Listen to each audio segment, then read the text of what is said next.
je ne sais pas si vous avez déjà vu le film Va, vie, devient. Il s'agit de cette histoire. C'est qu'en 1984, avec le soutien financier des États-Unis, le Mossad israélien organise un pont aérien pour rapatrier les Juifs éthiopiens, ce qu'on appelle les falachas, qui fuient le régime communiste de leur pays. C'est l'opération Moïse, qui permet à 8000 Juifs d'émigrer en Israël. Dans un camp de réfugiés, une mère chrétienne pousse son fils à se faire passer pour un juif afin de survivre. Elle le frappe et le chasse et lui dit « Va, vis et deviens. Ne reviens pas avant. » La maman de Shlomo n'a pas hésité à renoncer à son fils pour le sauver et lui donner un avenir. Ni juif, ni orphelin, il est intégré dans une famille israélienne d'origine française avec un triple malaise. Le premier, c'est que sa mère lui manque. Le deuxième, c'est qu'il est noir. Et le troisième, c'est pas un problème d'être noir, mais c'était un problème en émigrant en Égypte. Et puis le troisième, c'est qu'il va mentir toute sa vie. Ce film, dont le récit s'étend sur 20 ans, raconte l'histoire tragique des falachas, qu'on a appelés aussi les Beta Israël. Beth, c'est la maison d'Israël. C'est ainsi qu'ils ont été appelés par les Juifs israéliens. Mais quelle est l'origine de ces falachas ? Le récit de la rencontre de Salomon avec la reine de Saba va nous le révéler. Et je vais lire avec vous 1 Roi 10, les versets 1 à 13. 1 Roi 10, versets 1 à 13.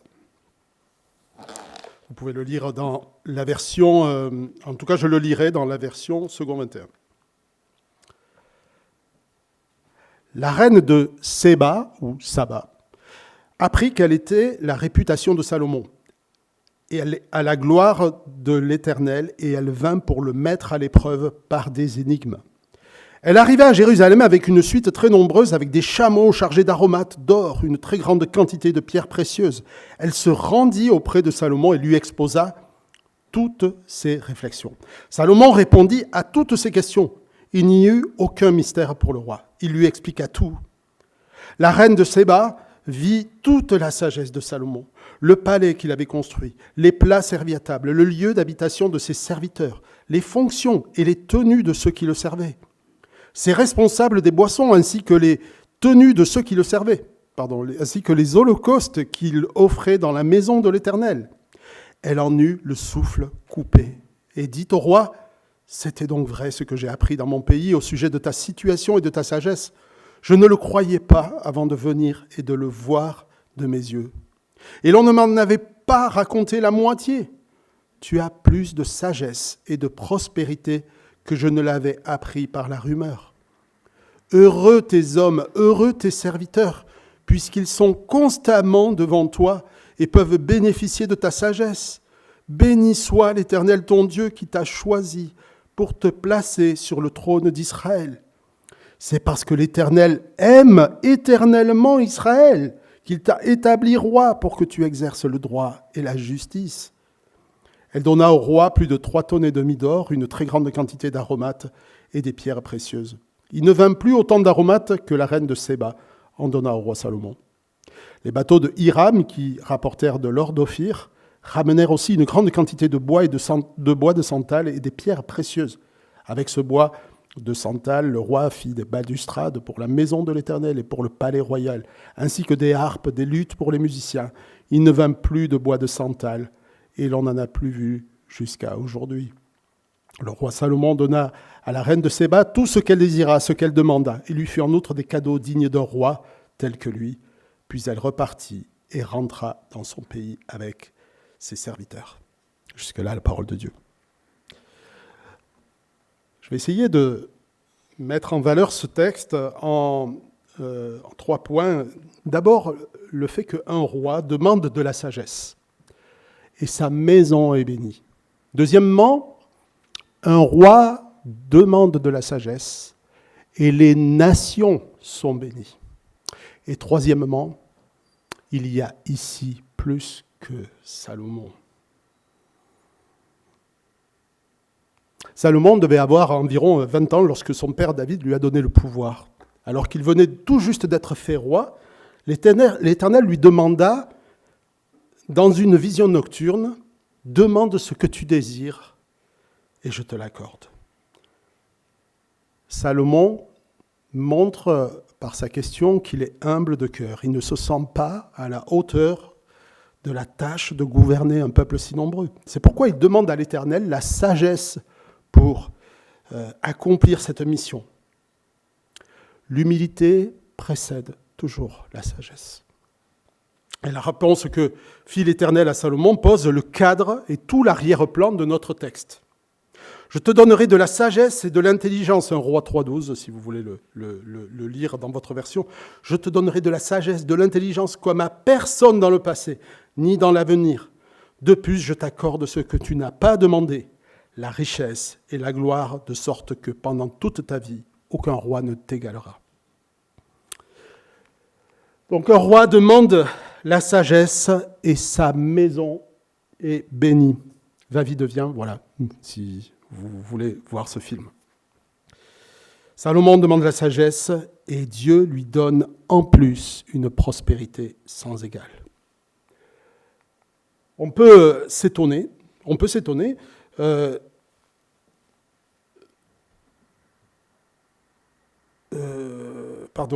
excusez-moi, je me suis trompé de ligne. On peut tout d'abord mettre au crédit de Salomon une grande fidélité envers les alliés que son père David avait, les rapports qu'il avait noués avec les rois alentours. David avait construit des relations avec le roi de Tyr, Hiram, et Salomon va s'appuyer sur ces relations pour la construction du temple. Il commandera à Hiram des cèdres en quantité industrielle. Et lorsque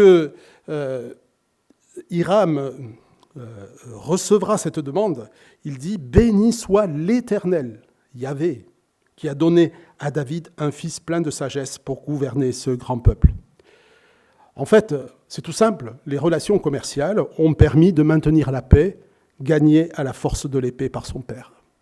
Les guerres qu'il avait menées avaient assujetti les populations alentour. Et beaucoup de la richesse d'Israël venait des impôts qui avaient été levés sur ces rois et sur ces nations. De plus, Salomon a su bien s'entourer. Sur le conseil de son père, on le voit au chapitre 2 et au chapitre 4 de 1 Roi, il a écarté de lui les personnes déloyales. Il a nommé des gouverneurs sur les pays assujettis et des gouverneurs issus de son entourage, et donc plus facile à gérer. La sagesse qu'il a demandée à Dieu lui a permis de vivre une période propice de paix, propice au développement du commerce. La description de la richesse de Salomon dépasse toute mesure. 1 Roi 10, verset 14, c'est juste après le texte que nous venons de lire, le poids de l'or qui arrivait chez Salomon chaque année était de près de 20 tonnes. Alors quand on lit des choses comme ça, on se dit, ouais, 20 tonnes, ok. On peut s'étonner de telle quantité, mais dans son ouvrage Des pierres qui parlent, c'est Alan Millard, qui est un célèbre archéologue chrétien, qui fait autorité dans l'archéologie. Il rapporte que ces quantités n'ont rien de farfelu. Après la mort de Salomon, Sheshonq Ier, qui était le pharaon d'Égypte à ce moment-là, se vante, ou plutôt c'est son fils qui se vante d'avoir rapporté de la campagne contre Israël, parce que vous savez, après Salomon, Israël a été attaqué par les populations alentours à cause de la désobéissance justement de Salomon. Et donc ce pharaon s'est vanté de la quantité d'or qu'il avait offert à ses divinités. Elle était de 200 tonnes d'or au retour de sa campagne. Donc c'est recoupé par des écrits non bibliques. En plus, le temple des palais qui était recouvert d'or, eh bien, on voit au verset 21, si vous avez votre livre ouvert, toutes les coupes du roi Salomon, toute la vaisselle de la maison de la forêt du Liban était en or pur. Verset 27, le roi rendit l'argent aussi commun à Jérusalem que les pierres et les cèdres aussi nombreux que les sycomores. Si vous avez des actions dans l'argent à l'époque de Salomon, vous êtes ruinés. Ça n'a plus de valeur. Chapitre 4, verset 20, la population de Juda et d'Israël était alors aussi nombreuse que les grains de sable au bord de la mer. Ils avaient à manger et à boire et ils étaient dans la joie. On en viendrait presque à oublier que tout cela arrive parce que l'Éternel tient ses promesses. Les entrepreneurs qui sont parmi nous savent que avoir de la sagesse, c'est bien dans les affaires, mais tout est fragile. Et en un instant, tout peut s'écrouler. Même pour les entrepreneurs qui ne connaissent pas Dieu, tout nous vient de l'Éternel.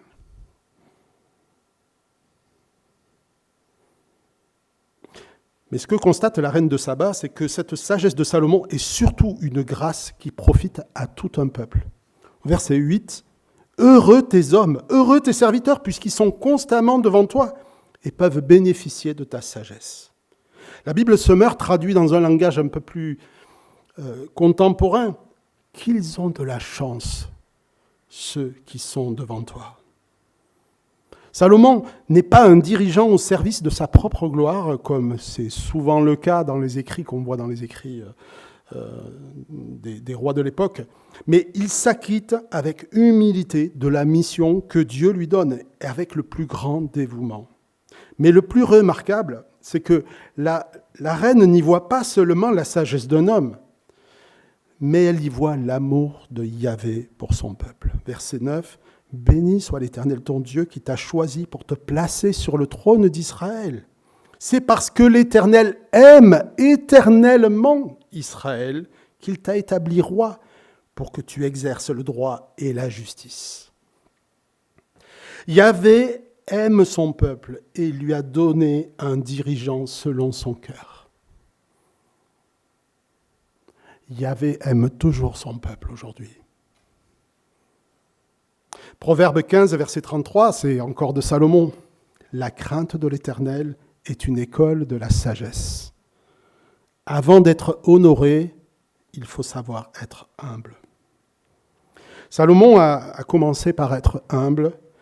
Il a demandé la sagesse non pour lui-même, mais pour diriger un grand peuple. Et l'Éternel la lui a accordé, et sa maison a été bénie. Il me semble qu'on peut en tirer une première conclusion pratique pour nous-mêmes, qui a l'air si simple, et pourtant que nous laissons souvent de côté, c'est que il nous faut chercher d'abord le royaume de Dieu et sa justice. Et toutes choses nous seront données par-dessus. Lorsque nous demandons la sagesse à notre Père avec humilité et reconnaissance, non pour nous-mêmes, mais pour bénir les autres, alors notre maison est la première à en tirer profit. Dieu a préféré Israël entre tous les autres peuples pour en faire son joyau. Et c'est aussi ce qu'il veut faire du peuple qu'il s'est acquis par le sang de son propre Fils. Qui connaît tous ces faux pas? Qui sait de quoi l'avenir sera fait? Personne ne peut prévoir tout ce qu'il arrivera à nos propres familles. Mais devant les dangers du temps présent, devant les responsabilités qui nous incombent, en tant que responsables de nos familles, en tant que témoins du roi des rois, face à notre incompétence, face à nos lacunes, prenons exemple sur l'humilité de Salomon et demandons à Dieu sa sagesse. Qu'un homme demande la sagesse et la maison, sa maison sera bénie. Je pose cette question. Depuis quand n'avez-vous pas demandé la sagesse à Dieu pour faire ce que vous ne savez pas faire? La seconde leçon de ce texte, ou le second point, c'est je retiens qu'un homme ou un roi a demandé la sagesse et les nations sont bénies. Alors, qui est cette reine de Saba ? Un petit peu d'histoire, en tout cas ce qu'on en sait, c'est que le moins qu'on puisse dire, c'est qu'elle a fait couler beaucoup d'encre. On a quelques versets, 13 versets dans la Bible, en tout cas dans l'Ancien Testament, mais beaucoup plus qui a été écrit en dehors de la Bible. On trouve des dizaines de traditions à son propos, dans les 3 religions monothéistes, jusque dans l'islam. Elle est aussi mentionnée dans les écrits fondateurs de la dynastie éthiopienne des Salomonides.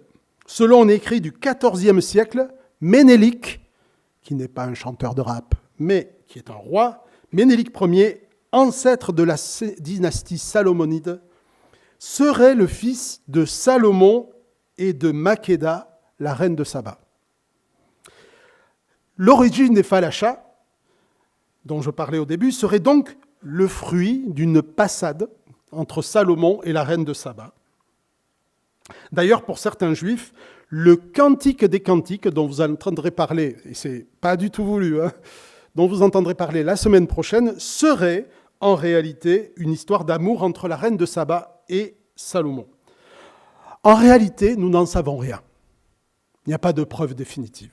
Tous les textes, toutes les allégations sont très très tardives et ne sont pas du tout aussi anciennes que celles de la Bible. Alors comment la reine a-t-elle connu la renommée de Salomon ? Je rappelle, au cas où vous ne le sauriez pas, qu'il n'y avait pas de téléphone portable, pas de SMS, pas d'Instagram, rien du tout. Pas d'Internet. Vous voyez, c'était l'obscurantisme. Le royaume de Saba a connu son apogée, on le sait, au IXe siècle, lors du règne de Salomon. On voit au verset 11, les navires de Hiram qui rapportaient l'or d'Ophir ramenèrent aussi de là-bas, une grande quantité de bois de santal et des pierres précieuses. Au verset 22, si vous avez votre Bible ouverte, en effet, le roi avait des bateaux long courriers en mer avec ceux de Hiram. Hiram, c'est le roi de Tyr. Tous les 3 ans, les bateaux arrivaient chargés d'or, d'argent, d'ivoire, de singes et de paons. Il est difficile aujourd'hui de situer Ophir, l'or d'Ophir. Vous pensez bien que si on l'avait retrouvé, les mines auraient été réouvertes et à nous les tonnes d'or. Mais on n'en sait rien en fait. Mais il est raisonnable de le situer dans le Yémen actuel. Je vais vous mettre une petite carte. Le royaume de Séba s'étendait donc entre le Yémen et l'Éthiopie. Vous voyez, en bas, c'est la corne de l'Afrique. Vous avez Djibouti. Donc, le détroit de Bab el-Mandeb, je ne sais pas, non, on ne voit pas, si, là. Bab el-Mandeb, c'est ici. Il est large de 15 km. Donc, le royaume de Séba devait s'étendre entre l'Éthiopie et le Yémen. Et des routes maritimes, donc, partaient de là et remontaient toute la mer Rouge jusqu'à Etzion-Geber. Alors là, vous voyez Israël, vous voyez le canal de Suez à gauche, mais c'est sur le golfe d'Aqaba que les bateaux remontaient jusqu'à Eliat, qui à l'époque s'appelait Etzion-Geber, dans le golfe d'Aqaba. De là, le bois de santal, l'or en quantité affluait à Jérusalem. Et vous voyez que la route n'est pas très très longue, finalement. Voilà. Même si à l'époque, il n'y avait que des chameaux. De là, le bois de santal et l'or affluaient à Jérusalem. Donc la reine de Saba est donc la grande bénéficiaire de la prospérité d'Israël. Il était donc tout à fait naturel, comme on le fait aujourd'hui, que ces accords commerciaux soient encouragés par une visite officielle en tant que partenaires locaux. Mais la reine n'est pas seulement ici impressionnée par les constructions ou par la richesse de Salomon. Il y avait à l'époque des villes beaucoup plus impressionnantes que Jérusalem, à commencer par Memphis, en tout cas autour du Caire, les villes de l'Égypte qui étaient connues à l'époque et qui étaient déjà opulentes, beaucoup plus opulentes que celles de Jérusalem. La reine n'est pas seulement impressionnée par les constructions extraordinaires. Ce qui l'a chamboulée est ailleurs. Elle se rendit auprès de Salomon et lui exposa toutes ses réflexions, littéralement ce qu'elle avait sur le cœur. Verset 3, Salomon répondit à toutes ces questions. Il n'y eut aucun mystère pour le roi. Il lui expliqua tout. Alors, quelles sont les questions de la reine de Saba? Quelles sont ces questions qu'elle avait sur le cœur? Pas facile de le savoir. Mais je vous fais le pari que si vous relisez le livre des Proverbes, vous allez avoir une bonne dose de réponse. Si nous en restons au texte, la reine est impressionnée par le palais de Salomon qu'il a construit, mais ce qu'elle voit surtout, c'est un peuple derrière son roi. Un peuple qui sert les intérêts de son pays. Un peuple que le roi traite avec sagesse et respect et humilité. Quelque chose qui n'a pas cours à l'époque. Elle voit un peuple heureux et prospère. Elle est aussi le témoin de l'adoration rendue par Salomon et son peuple. Si vous lisez le texte, on voit au verset 5 qu'elle est témoin de l'adoration rendue par Salomon dans ce temple, ce que j'ai appelé le téléphone en or, les holocaustes qu'il offrait dans la maison de l'Éternel. Elle en eut le souffle coupé et dit au roi, c'était donc vrai ce que j'ai appris dans mon pays au sujet de la situation de ta sagesse. 7, verset 7, je ne le croyais pas avant de venir et de le voir de mes yeux.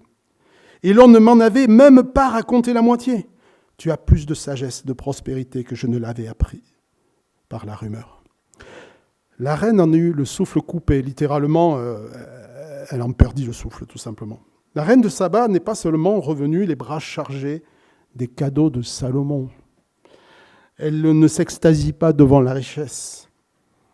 Elle est revenue avec des réponses quant au Dieu qu'il fallait adorer. Et les nations ont été bénies.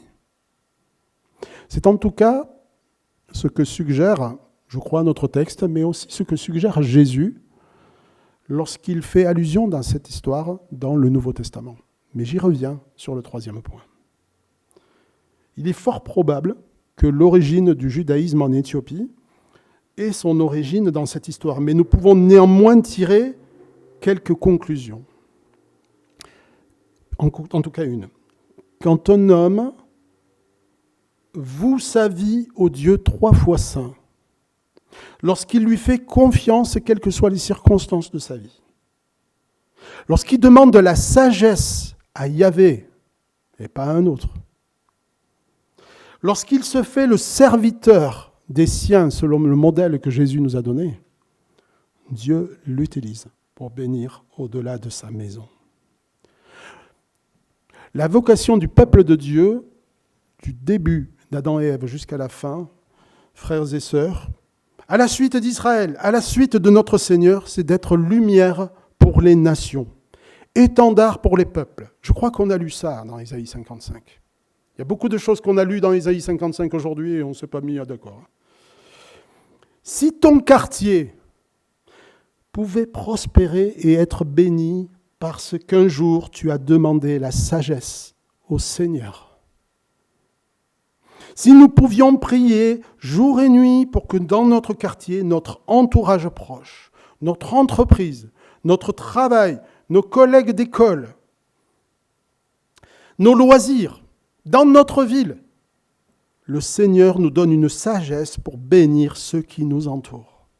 Si nous pouvions prier comme Salomon, le faisons-nous? Je ne vois pas de réponse et je n'entends pas. Moi, j'ai besoin de prier pour cela, parce que ça ne m'est pas naturel. J'en ai besoin. Et priez pour moi pour que je l'ai, cette sagesse. Mais priez pour chacun d'entre nous. Prions pour cela. Nous en avons besoin parce que sinon nous restons centrés sur nos problèmes. Nous restons centrés sur nos intérêts.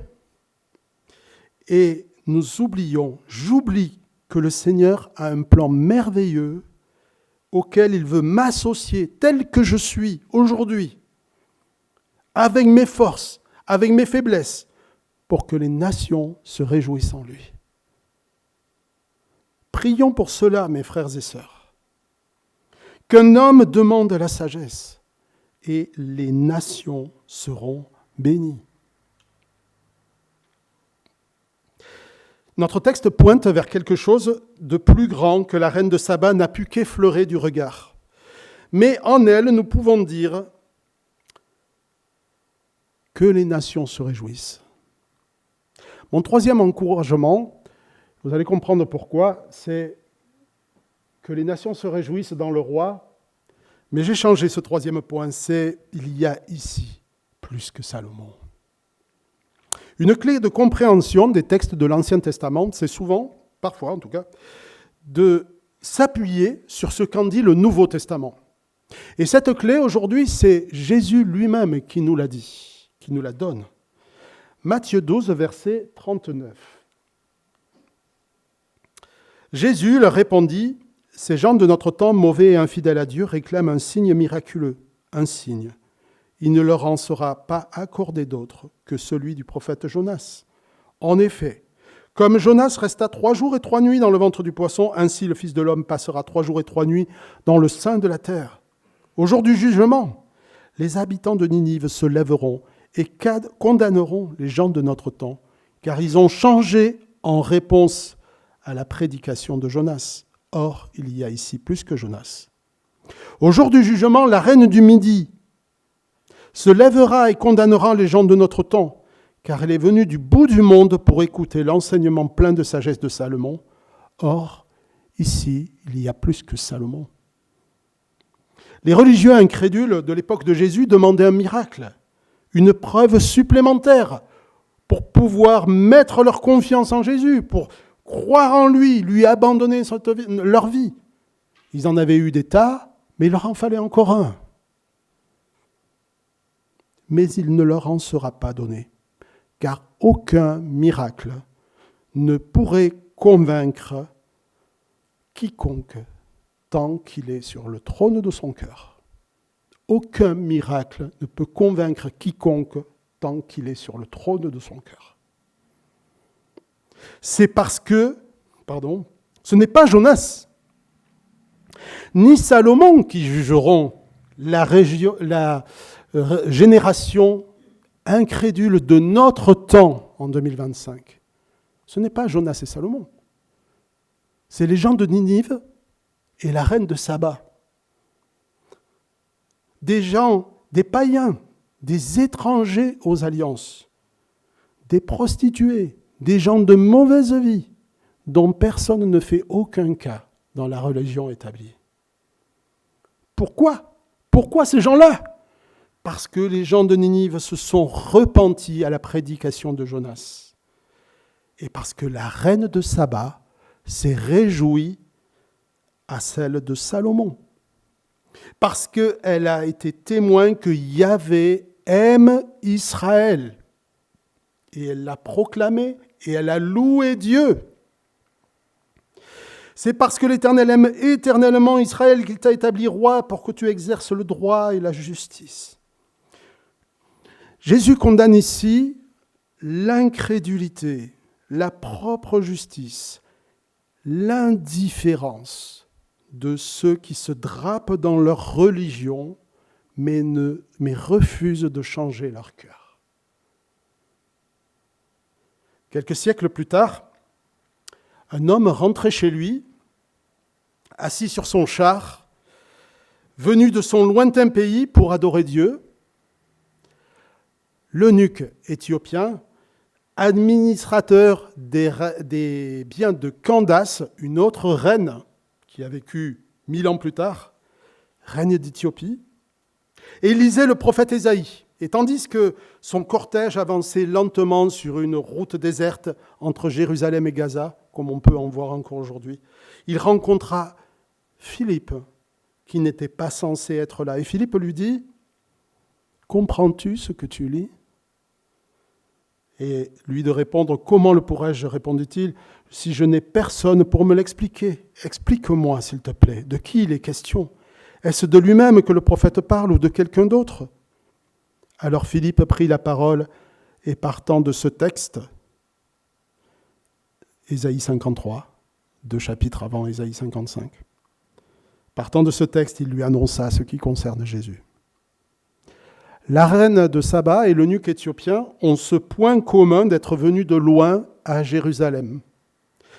Mais il y en a un autre qui est plus remarquable encore, c'est qu'ils sont venus avec des questions et ils sont repartis avec un trésor. Les nations se sont réjouies en eux. Elles se sont réjouies avec eux. La reine, avec la joie d'avoir connu le véritable roi d'Israël, le seul, le vrai, Yahvé, celui qui était à l'origine de la bénédiction, de la prospérité de son propre pays. L'eunuque éthiopien, il est revenu, quant à lui, avec la réponse à sa question. Revenu plein de joie, hein, notre texte. Avec la réponse à sa question. Qui est donc ce sauveur qui s'est humilié et dont personne n'a fait cas, semblable à une brebis qu'on mène à la boucherie? Qui est donc ce sauveur qui guérit son peuple de son péché par ses propres meurtrissures? Qui est donc ce roi qui confond la sagesse des sages, en qu'il y a une sagesse supérieure à celle de Salomon? Qui est donc ce roi qui clôt la bouche des grands de ce monde? Qui est ce roi qui a tant aimé son peuple qu'il a donné sa vie pour lui? Vous savez, Dieu a aimé Israël. Notre texte nous le rappelle. Dieu a aussi aimé l'Éthiopie. Eh oui, déjà avant Jésus. Et d'ailleurs, je fais une petite digression pour dire que l'Éthiopie est certainement le premier véritable royaume chrétien, si on peut le dire, dans l'histoire, avant les Romains. Si Dieu a aimé Israël, s'il a aimé l'Éthiopie, eh bien, mes amis, Dieu nous aime aussi, qui que nous soyons dans cette salle. Et il aime encore ceux qui sont dehors. Et il aime ces musulmans qui nous ont empêchés de venir à la répétition ce matin. Et on veut les aimer aussi et les bénir.